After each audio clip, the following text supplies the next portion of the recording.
Assalamualaikum warahmatullahi wabarakatuh. Perkenalkan, saya Fatihul Qulub Nur Hidayah dari kelas HPIB. Saya akan menjelaskan tentang Al-Hadis sebagai sumber utama Islam. Pembahasan yang pertama yakni definisi dari Al-Hadis itu sendiri. Secara etimologi, hadis adalah kata benda atau isim dari kata al-tahdis yang berarti pembicaraan.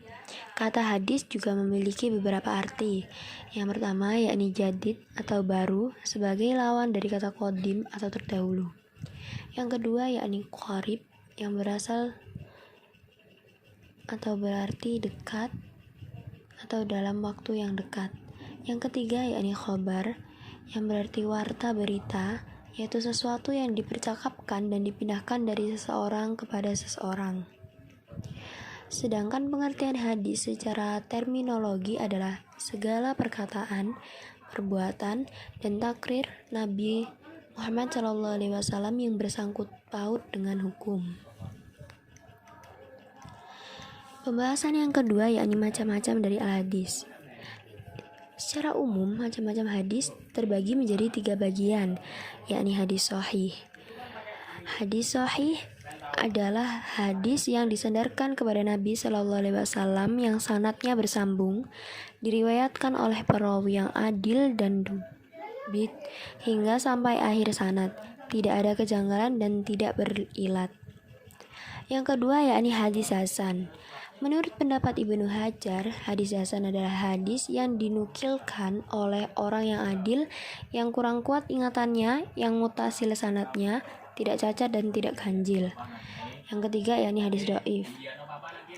Dhaif menurut bahasa berarti lemah. Kata dhaif secara bahasa berarti hadis yang lemah, yang sakit atau yang tidak kuat. Pembahasan yang selanjutnya yakni fungsi al-hadis. Fungsi al-hadis terhadap Al-Quran yang paling pokok adalah sebagai bayan, sebagaimana ditandaskan dalam Al-Quran, Quran surah ke-16 ayat 44. Ayat tersebut menunjukkan bahwa Rasul SAW bertugas memberikan penjelasan tentang kitab Allah. Penjelasan Rasul itulah yang dikategorikan kepada al-hadis. Kemudian yang keempat yakni manfaat dari al-hadis.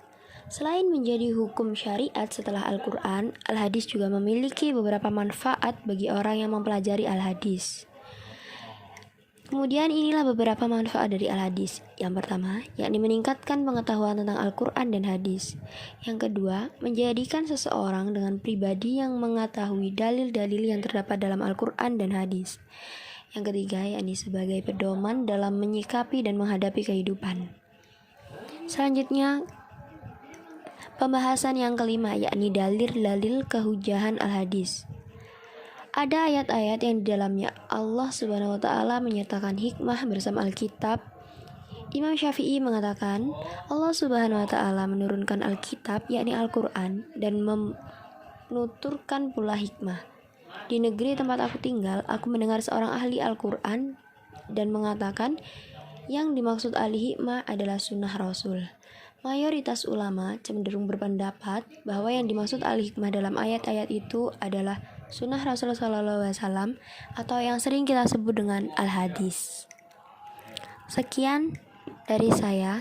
Terima kasih. Wassalamualaikum warahmatullahi wabarakatuh. Assalamualaikum warahmatullahi wabarakatuh. Perkenalkan, saya Fatihul Qulub Nur Hidayah dari kelas HPIB. Saya akan menjelaskan tentang Al-Hadis sebagai sumber utama Islam.